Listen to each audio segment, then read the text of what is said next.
Hello everyone, welcome back to my channel. तो आज हम करने वाले हैं Q&A वीडियो सॉर्ट ऑफ। मुझसे कुछ सवाल पूछे गए थे इंस्टाग्राम पे। मैंने Q&A वाला स्टोरी लगाया था, तब कुछ क्वेश्चंस आए थे, तो मैंने सोचा कि क्यों ना जवाब देने का टाइम आ गया है। इतने दिन से मैं वीडियो नहीं बना पाई थी क्योंकि कुछ डॉग से केसेस ज़्यादा चल रहे थे और बारिश, घर में काम, इन सब की वजह से मैं वीडियो नहीं बना पाई थी।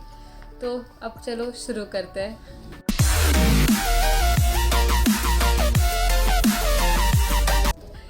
पहला सवाल टीज़ा के रिलेटेड काफ़ी सवाल पूछा गया था कि टीज़ा कैसी है। और ये भी पूछा गया था कि ये इतनी फैटी क्यों है, ये आपको कहाँ मिली थी, आपके पेट का नाम क्या है। तो मैं आपको बता दूँ, मेरी पेट का नाम है टीज़ा।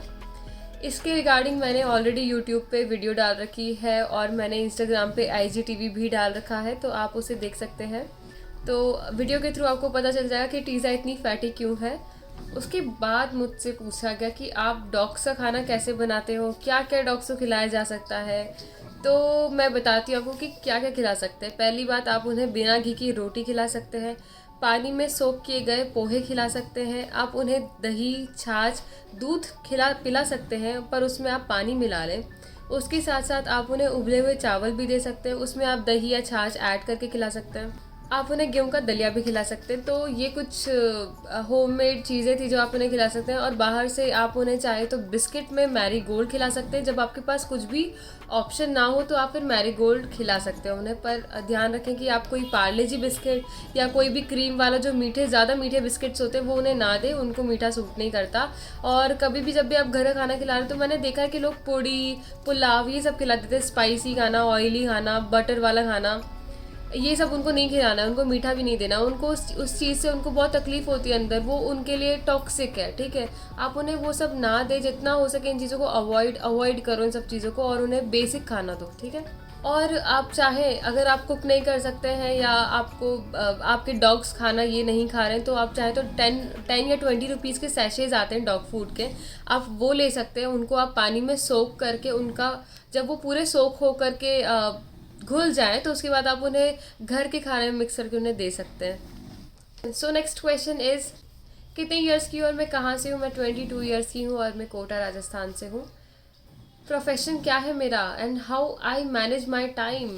My profession is I am a computer science engineer. And how do I manage my time. मैं सुबह उठती हूँ, मॉर्निंग में मैं फीड करवा के आती हूँ। अगर कुछ भी अर्जेंट केस होता है तो मैं वो देख के आती हूँ। उसके बाद एट अराउंड 10 AM मुझे ऑफिस ज्वाइन करना होता है। मैं ऑफिस ज्वाइन करती हूँ एंड देन मैं 9 घंटे ड्यूटी करती हूँ। पर 9 घंटे के बीच में आई डोंट नो, शायद ये मेरे ऑफिस वाले भी मेरी वीडियो देख रहे होंगे। खैर, बहुत सारों को तो हिंदी आती नहीं है, तो ठीक है। तो मैं मेरा ऑफिस टाइम होता है, उसके बाद मुझे जब भी टाइम मिलता है मैं DM के रिप्लाई करती हूँ, वीडियोस एडिट कर लेती हूँ या खाना बना लेती हूँ, कुछ रेसिपीज देख लेती हूँ, या मोस्टली मैं DM के रिप्लाई करती हूँ जब बहुत सबको ज़रूरत होती है। उसके बाद मैं इवनिंग में वापस जाती हूँ, जितने भी ट्रीटमेंट करवाने होते हैं वो सब करवा के घर आती हूँ, फिर टीज़ा को देखती हूँ। और उसके बाद मैं वापस रात को अपना डॉग सा खाना बनाती हूँ और फिर वापस DM के रिप्लाई करती हूँ, पोस्ट करती हूँ। ये सब होता है, ये मेरा रूटीन आ गया है इसमें। किसी ने मुझसे सवाल किया था कि आपका डेली रूटीन बताना, तो ये मेरा रूटीन होता है बेसिकली दिन भर का। रात को सोने से पहले मम्मी के पैर दबाती हूँ और फिर उसके बाद वापस DM के रिप्लाईज होते हैं। किसी को कुछ अर्जेंट काम होता है तो वो देखती हूँ, शेड्यूल देखती हूँ कि कल कौन से डॉग का कुछ अगर अपॉइंटमेंट है तो वो देखना होता है। फिर वो सब देख करके फाइनली नेक्स्ट डे की थोड़ी प्रिपरेशन करके मैं सो जाती हूँ। फिर उसके बाद which career you are into, वो मैंने अभी बता दिया। I am a computer science engineer. रोज़ फीड कैसे करती हो, डेली रूटीन बताओ, मैंने बता दिया।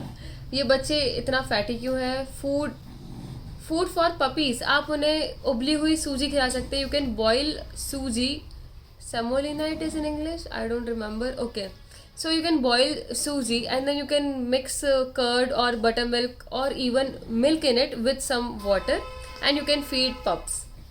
किसी ने मुझसे पूछा कि फाइनेंशियली अगर लो है तो कैसे फंड्स मैनेज करें, कैसे इनिशिएट करें फीडिंग को। तो इसके लिए मैंने वीडियो भी बनाई थी और मेरा यही कहना अपने पर्सनल एक्सपीरियंस है कि अगर आप अभी कॉलेज में है या you are someone who is after college, तो आप कुछ एक ऐसी जॉब पकड़िए। You can also do freelancing, तो आप अपना टाइम मैनेज करने की कोशिश करिए, आप फ्रीलांसिंग करिए, जो that is not a regular based job, regular salary वाली जॉब नहीं होगी, दैट इज़ नॉट फिक्स्ड।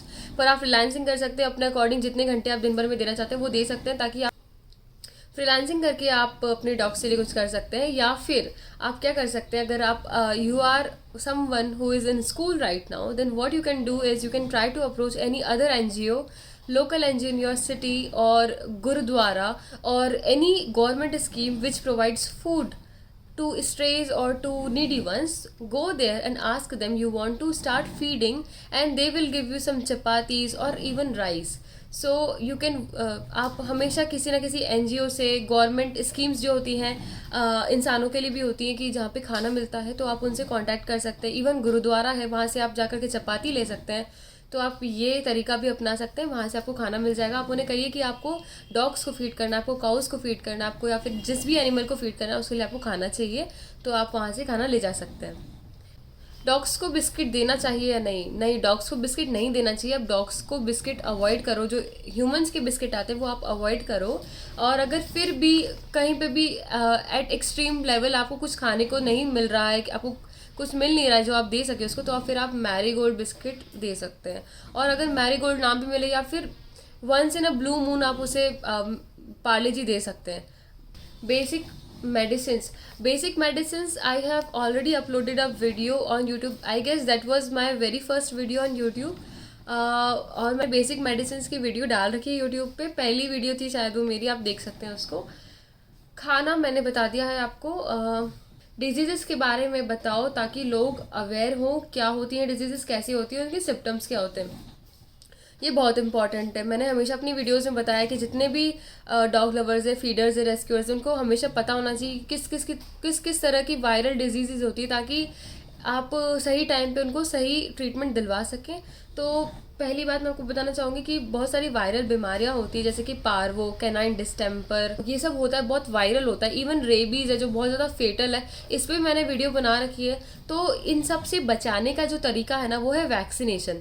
अब पार्वो का जो है सिम्टम क्या होता है, जो नॉर्मल सिम्टम होता है, जो मेरा एक्सपीरियंस कहता है वो ये है कि जनरली पार्वो स्मॉल पपीज़ में होता है। अगर जब आपका जो पपी है वो एकदम सुस्त हो जाए, जब उसको वॉमिट या लूज मोशंस होने लगती है और उसके साथ साथ उसको ब्लड आने लगता है, तो that is very first symptom of parvo. आपको उसको इमीडिएटली ट्रीटमेंट करवाना होता है। लेकिन अगर आपका पपी वैक्सीनेटेड है तो वो उसको पार्वो भी नहीं होगा, ना कोई वायरल बीमारी होगी। लेकिन किसी डॉग को पार्वो हो गया तो और उसको ट्रीटमेंट नहीं मिला, तो वो थोड़े दिनों में उसकी मौत हो जाती है। इसलिए हमेशा थोड़े पैसे लगे लेकिन वैक्सीन पहले करवा लो, क्योंकि वैक्सीन में जितने पैसे लगेंगे ना, उससे 4 गुना ज़्यादा पार्वो के ट्रीटमेंट में लग जाएंगे आपके। तो हमेशा पहले वैक्सीनेशन करवा लो। A day in my life, we will surely do a day in my life.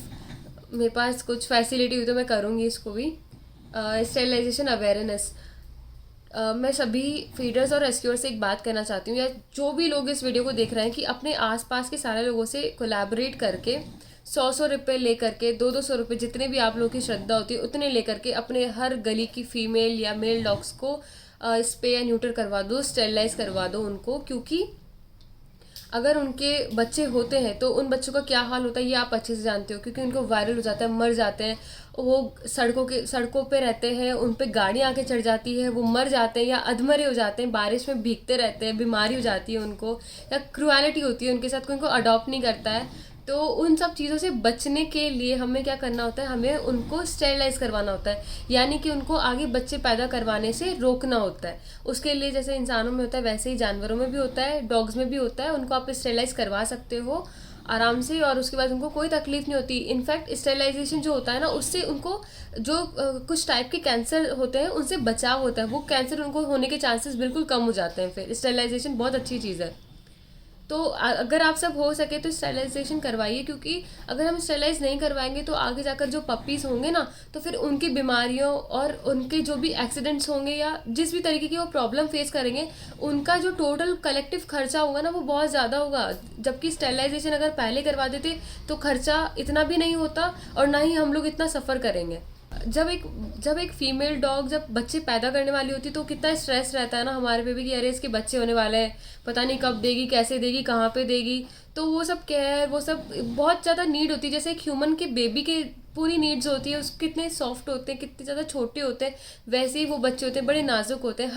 हर बच्चा नाजुक ही होता है जब वो पैदा होता है, तो लेकिन हमारे में एक बेनिफिट है कि हम घर होते हैं, हमारे पास सब कुछ सारी फैसिलिटी है। उनके लिए नहीं है, बेचारों के लिए। उनको सड़कों पे कहीं ना कहीं छुप के बच्चे देने पड़ते हैं। बारिश के सीज़न में तो और ज़्यादा बुरी हालत है। मतलब कहीं पे भी किसी नाली में दे रहे हैं, कहीं कहाँ दे रहे हैं, बार बार शिफ्ट हो रहे हैं क्योंकि वहाँ पानी आ गया, वहाँ ये हो गया। खाने की दिक्कत है, फीमेल डॉग बेचारी, बच्चे होते हैं, बच्चे छोड़ करके अपने खाना ढूंढने जाती है। कितनी कितनी टेंशन है। हम हमारी तरह तो बड़े बूढ़े नहीं है ना उनके पास कि उनका ध्यान रख लेंगे। तो इसलिए इन सब टेंशन से बेचारे को छुटकारा देने के लिए ऑलरेडी जब वो इतनी बार बच्चे दे रखी है, तो हमें ये नहीं सोचना चाहिए कि अरे हम इससे एक प्राकृतिक जो नियम है वो इसे छीन रहे हैं। ऐसा कुछ नहीं है। जो उसकी नेचुरल टेंडेंसी है प्रेग्नेंट होने की, बच्चे देने की, वो हम उसे छीन नहीं रहे, बल्कि हम उस पर एक परोपकार कर रहे हैं कि उसका जीवन बचा रहे हैं और बढ़ा रहे हैं स्टेरिलाइजेशन करवा के। तो आज की वीडियो में बस इतना ही। अगर आपको मेरी वीडियो पसंद आई हो तो प्लीज़ लाइक करें इसे, सब्सक्राइब करें मेरे चैनल को। मेरे इंस्टाग्राम को अगर आप फॉलो नहीं करते हैं तो मैंने लिंक दे रखा है डिस्क्रिप्शन में, एक बार आप ज़रूर जाके मेरा पेज देखें। अगर आपको पसंद आए तो मेरे पेज को ज़रूर फॉलो करें। Thank you so much for watching this video.